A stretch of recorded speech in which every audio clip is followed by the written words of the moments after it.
Welcome, everybody, to the American Space Museum. I'm Marquette. We're so glad that you're with us today to stay curious. We have got an action-packed space history show today. We've got a couple astronaut birthdays. We are looking at, on the pad, the second crewed flight of going up to Skylab tomorrow, July 28th. In 1973, and Tom Usiak out there took this picture with a beautiful night shot on the milk stool, they call it there. And say hello to my friend Marty MarQ. We've been together for in our 4th year here. Look at my shirt, how cool that looks with Tommy's picture there, Marty. Maybe you could tell us, Marty, why did they have the milk stool there instead of launching it off the bottom of the mobile launch platform? Well, it just wouldn't fit properly. The swing arms would not match up with the necessary... Those swing arms right there, yeah. So it was easier to put it on a stool than to relocate the swing arm somewhere down in here.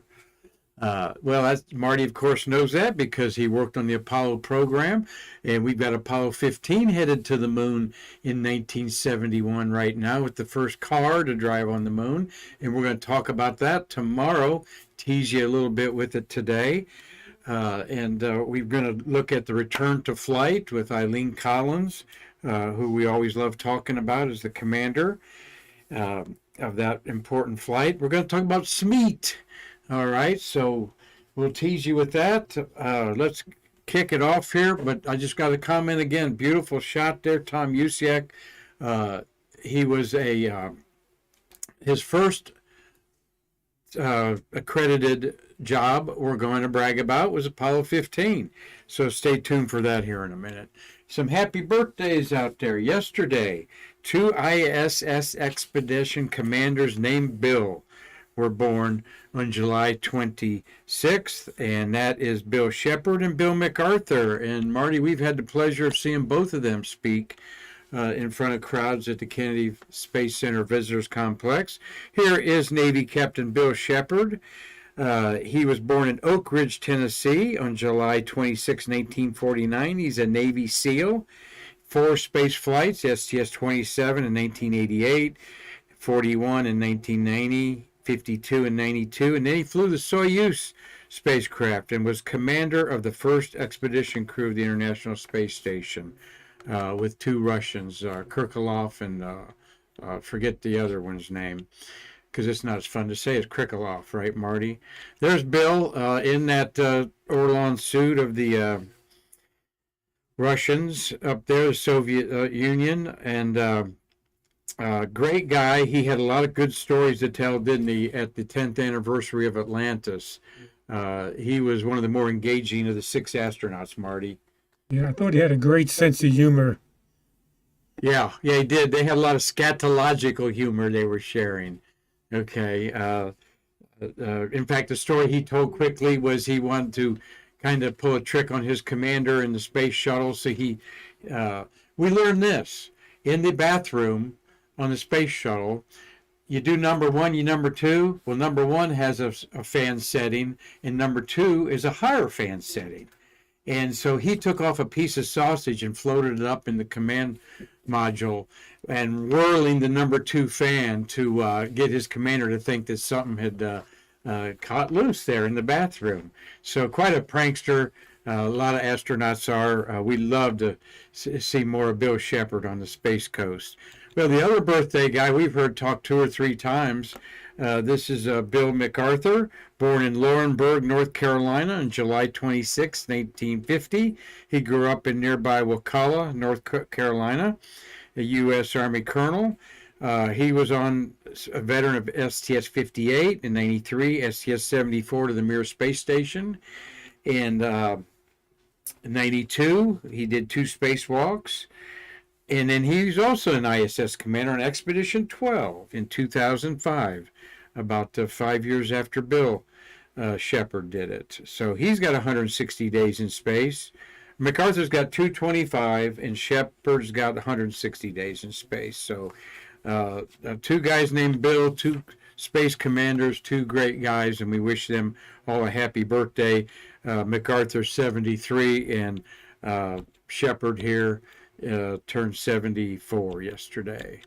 So today's birthday boy is a rock and roll guy, Marty. This is Daniel Burbank, was born July 27, 1961 in Manchester, Connecticut. He was raised in nearby Tolland, Connecticut.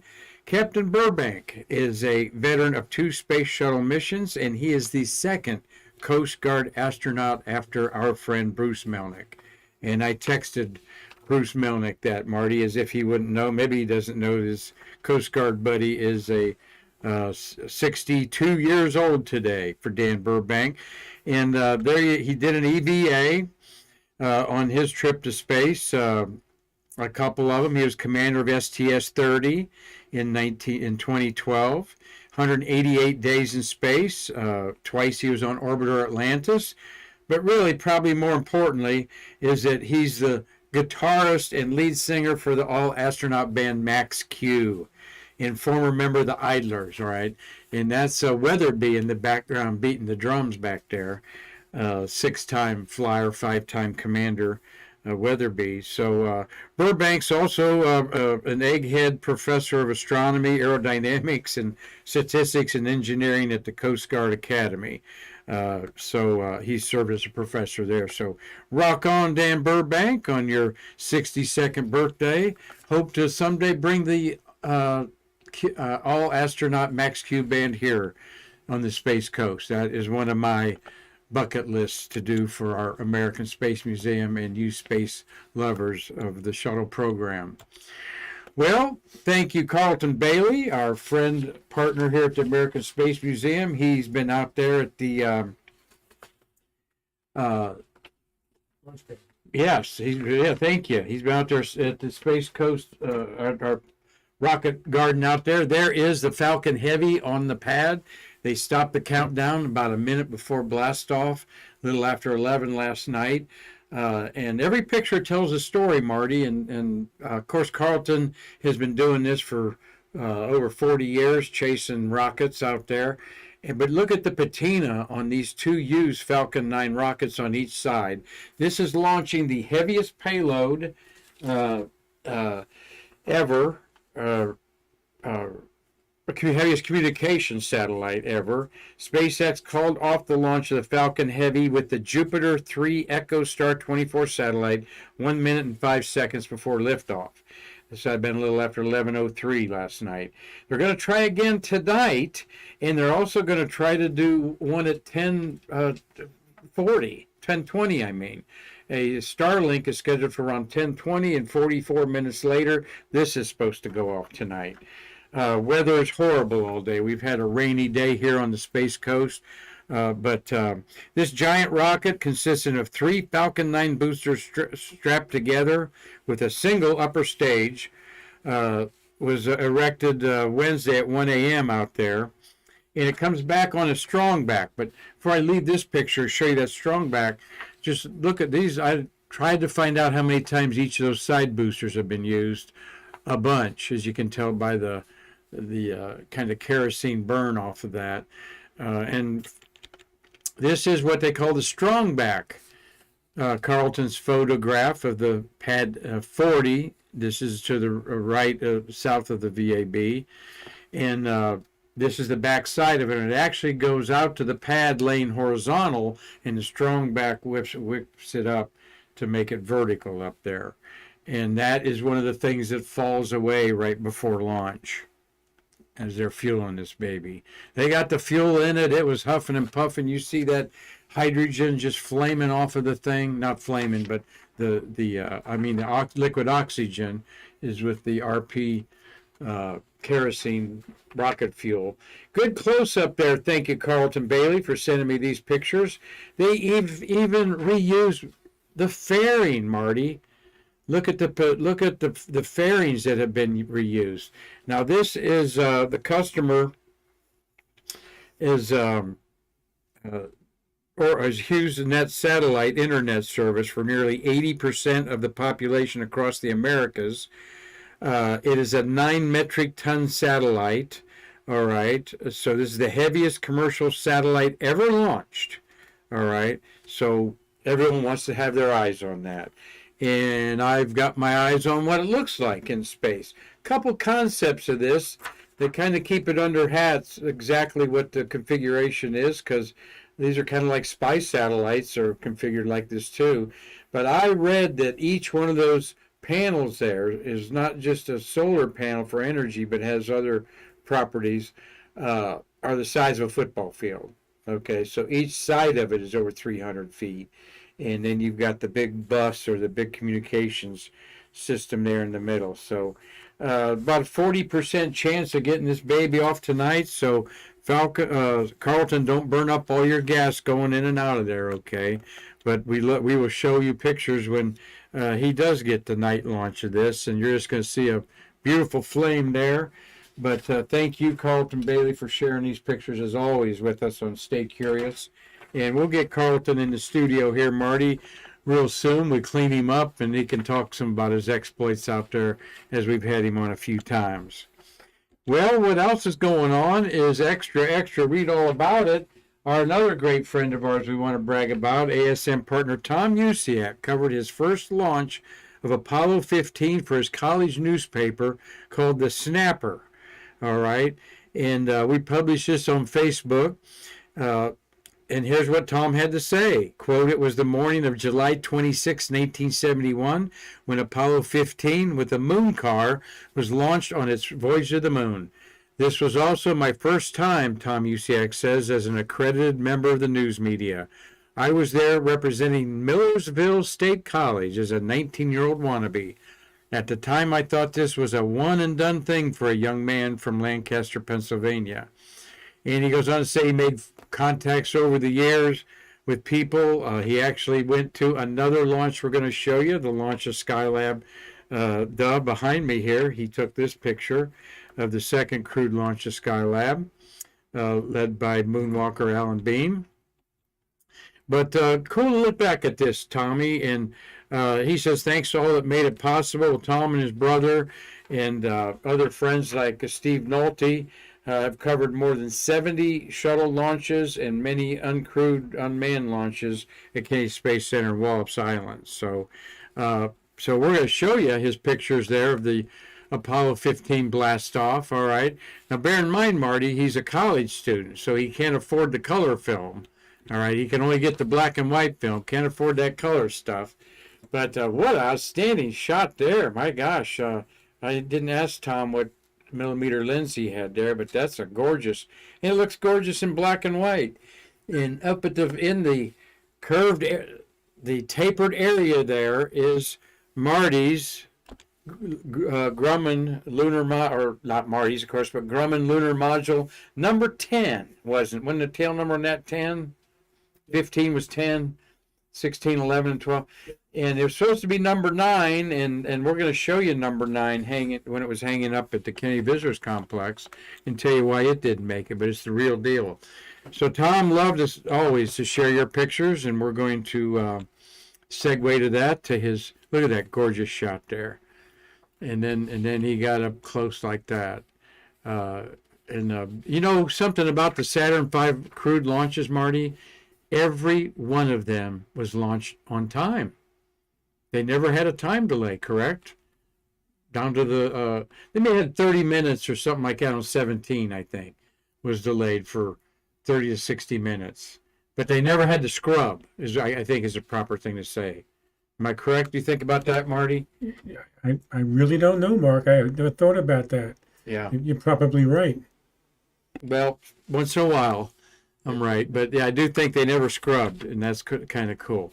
And this is the picture that Tom took today in 1973. All right.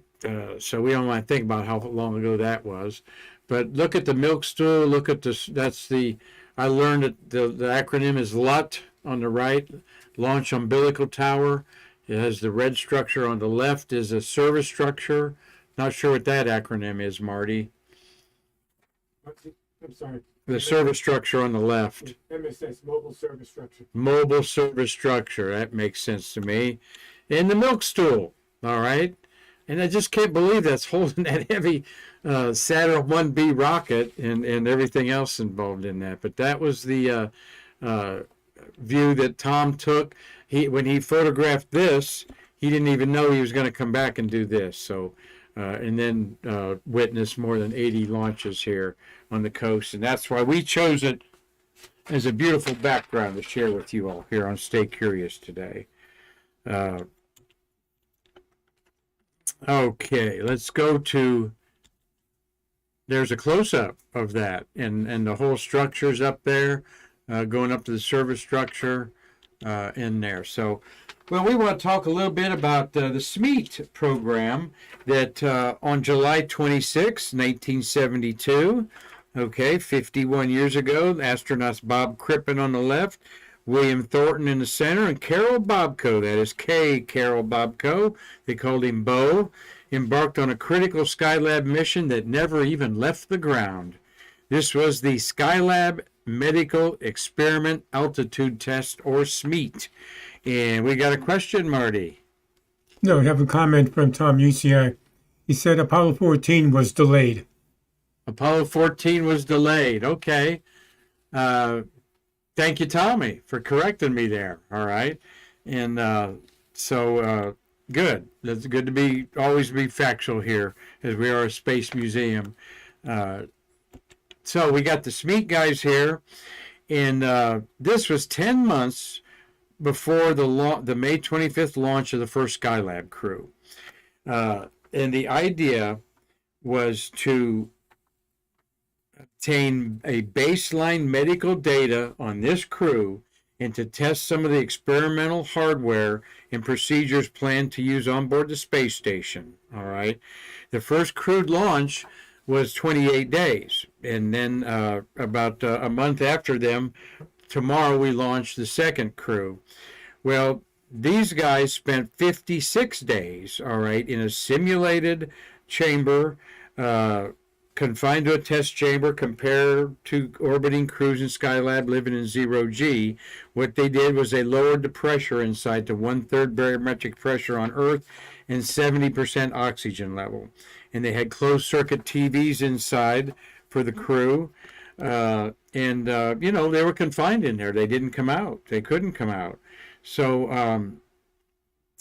I wanted to say here that they had a patch there. All right. Not sure what the noose around the neck there was, sort of like you're going to endure this type of torture or what. Crippen, Bobko, and Thornton had the SMEAT patch. And we're proud to have Bob SMEAT, our mannequin, with the actual worn wardrobe by Bob Crippen, who's 85 years old.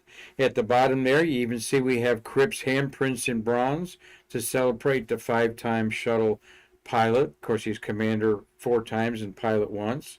Bobko is 85 years old. He commanded and piloted. He was once a pilot and twice a commander on 3 shuttle flights. Let's get their picture there on the back. He's been a good friend of the American Space Museum when they got the shuttle monument up at Spaceview Park. And Thornton there's deceased, but I want to show you his picture. He's very important in the early days of the shuttle. He had 2 flights, and he helped pioneer the exercise in other medical regimes to stay fit in microgravity. In fact, has a few patents on those in his name. Very important person in the shuttle program for staying fit. That's why they're taking a picture around there in the exercise bicycle used on the SMEAT as well as the Skylab up there. So, all the objectives were met, and of course, this altitude chamber was at the Manned Spacecraft Center, now called Johnson Space Center in Houston on there. And now you know all about SMEAT and why we're so proud of Bob SMEAT, our mannequin here at the American Space Museum. Well, we've been celebrating the shuttles of July, and let me grab my little notebook there to say been one of those days that we got 11 shuttles of July, 68 crew members, 15 of them women there. And the one we talked yesterday with Mikey Haddad about the first shuttle of the month of July, STS-94, the reflight of what was 83, an important life science experiment lab, and fabulous how they turned that away in 88 days. Please watch that on YouTube. Mikey Haddad is with us once a month to do a payload show, and we're very appreciative of you spending your time to do that, Mikey. But some great missions there. Of course, the end of the program, STS-135 in the upper right, on July 21st was when it all ended 12 years ago. And then the bottom left, you've got two flights by Eileen Collins as commander. In 93 was the Chandra Observatory that did have an abort to orbit situation where one of the engines did go out, but everything was fine. They just got in a little lower orbit and then boosted things up later. But STS-114 was the return to flight after the Columbia disintegration over Texas. And we're going to feature a few pictures of that.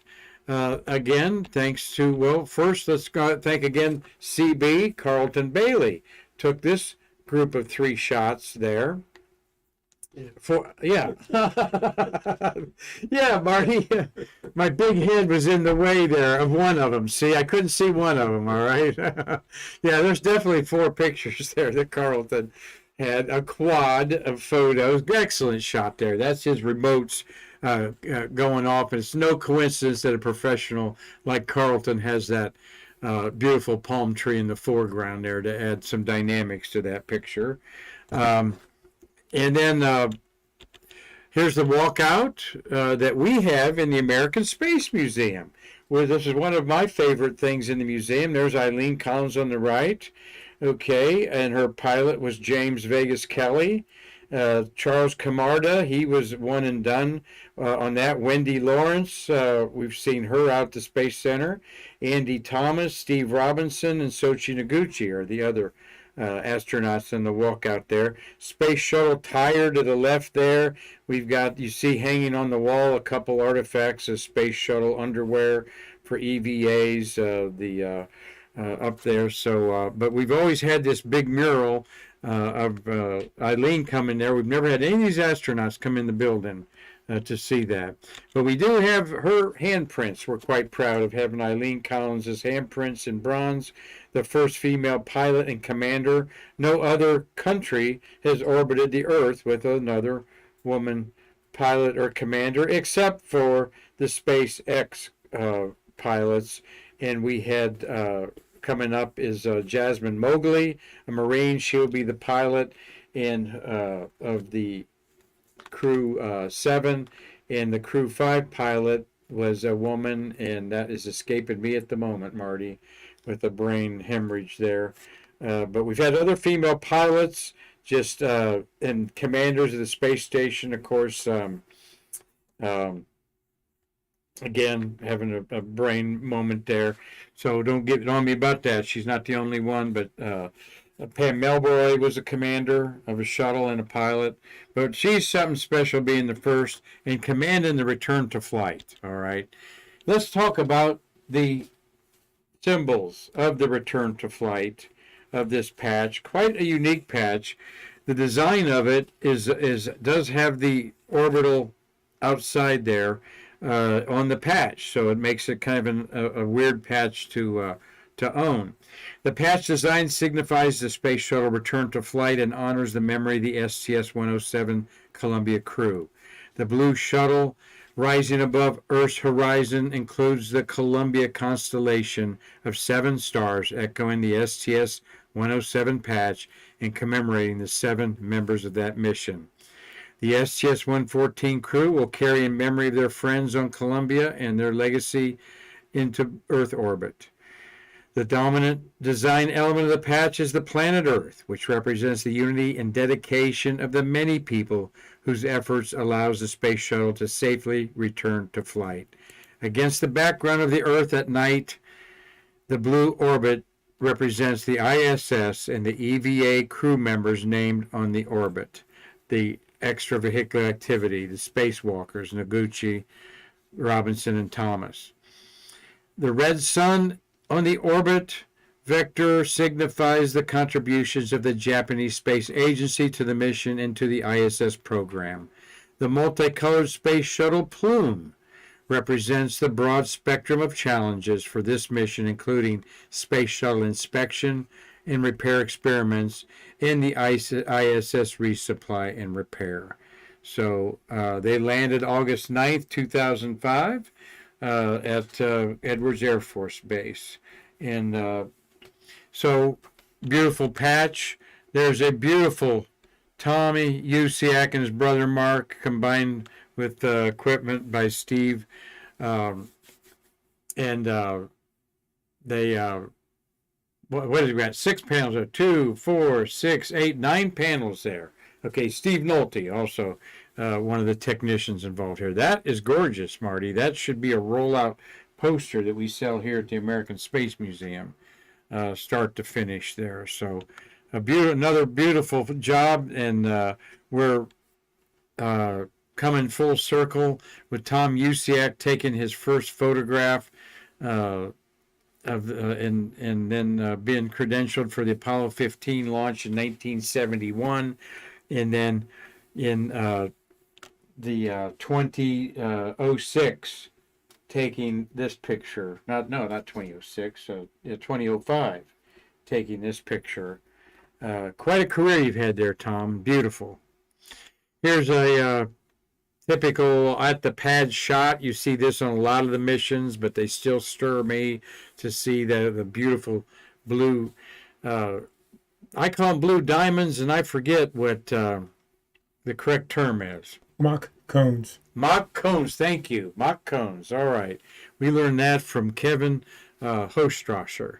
All right, mock cones are what they call the blue little triangles there of the 3 SSMEs, mock cones. And those powerful 80 tons each one of those weighs. 80 tons, 4 segments of 20 tons, burning those solid rocket fuel.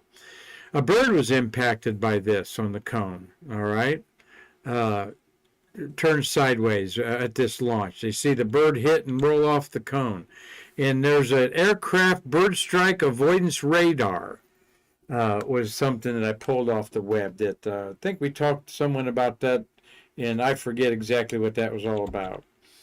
But Eileen Collins, of course, went up and did the first inspection of a space shuttle by the crew on the ISS in great detail, them photographing everything before they get out the long extension arm that Wendy Lawrence was going to maneuver on there. And then they found some gap filler coming out. There is the complete turnaround there of the engines that will be used no more, but quite a look down there. And we had a great show with Terry White last week. So you want to check out Terry White talking about how the gap filler was protruding out. They didn't know what to do. It does that little pieces in between the tile. Terry explained all about it on Stay Curious on YouTube. Go check that out. You see the panel there with the yellow arrows where it's sticking out. Steve Robinson had to go out and pull this gap filler out. That's what it looks like. Little spacers between the heat tile there.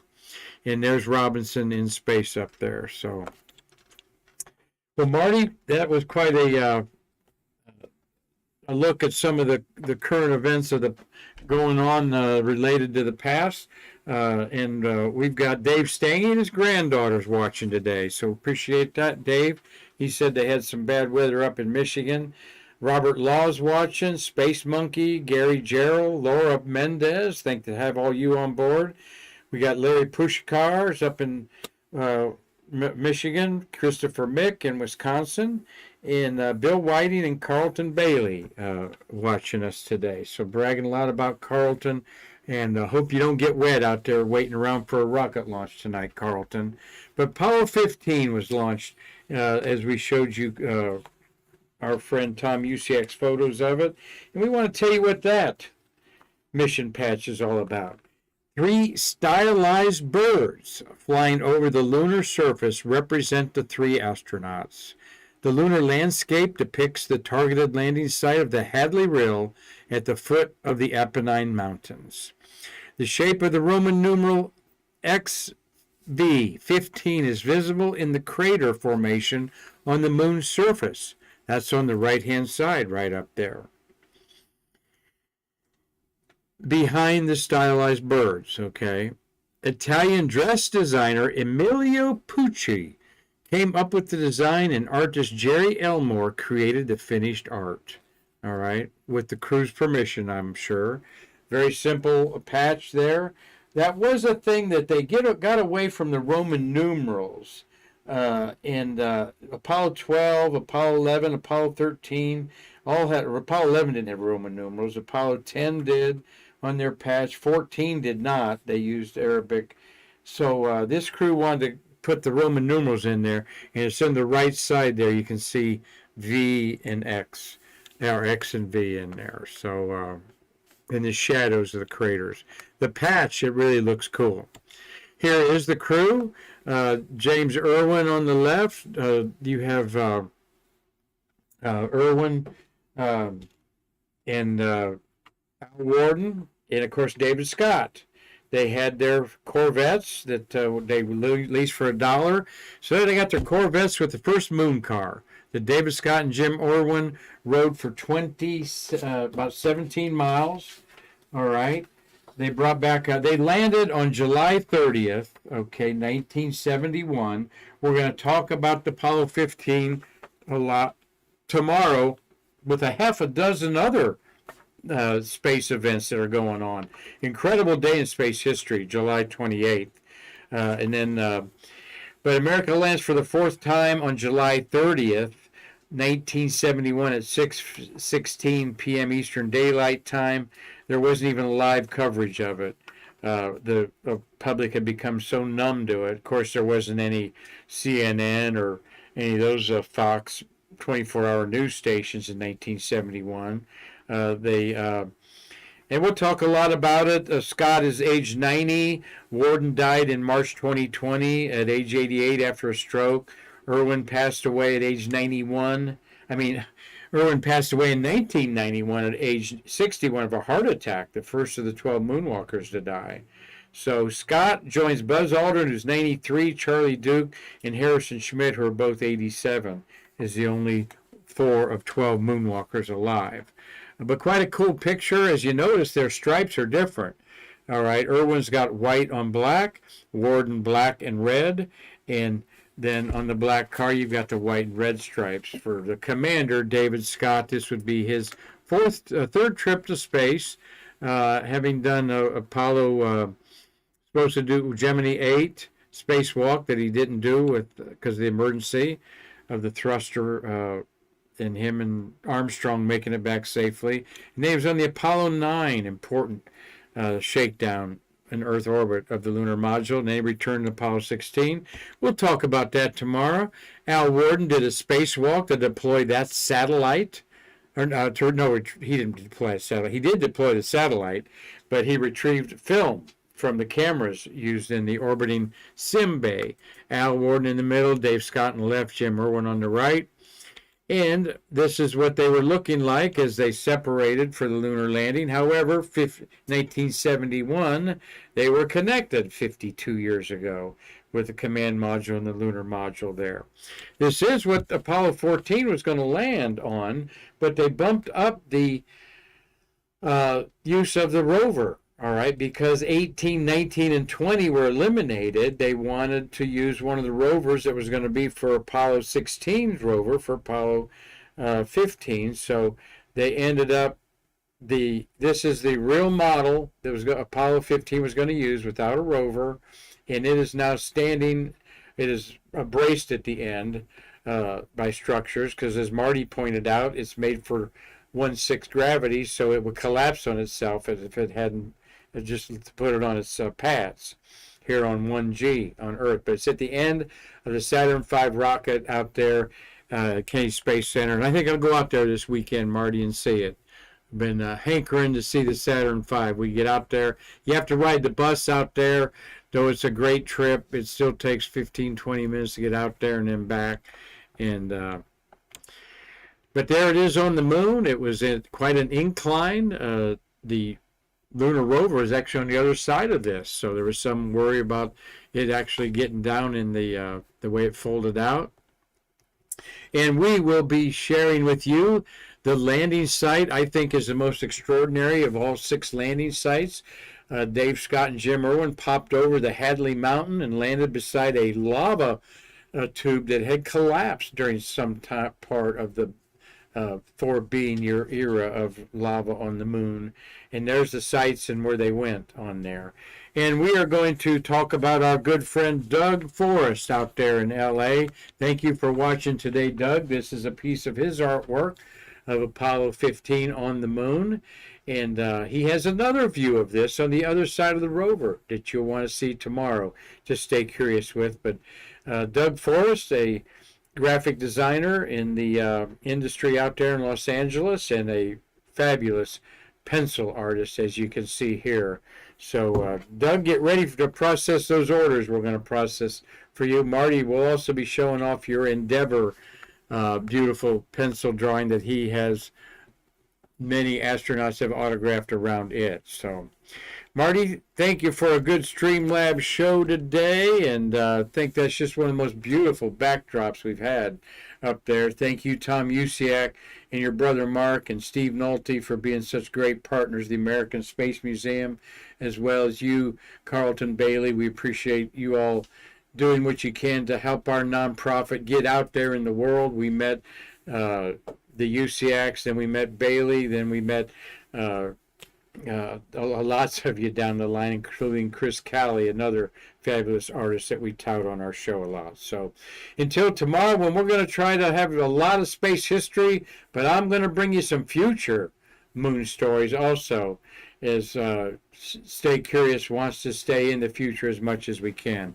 So until then, I'm Mark Marquette saying, let's get that Falcon Heavy off tonight.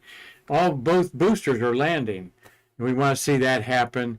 And until then, I'm Mark Marquette saying we can't wait to see you again to bridge the space between us.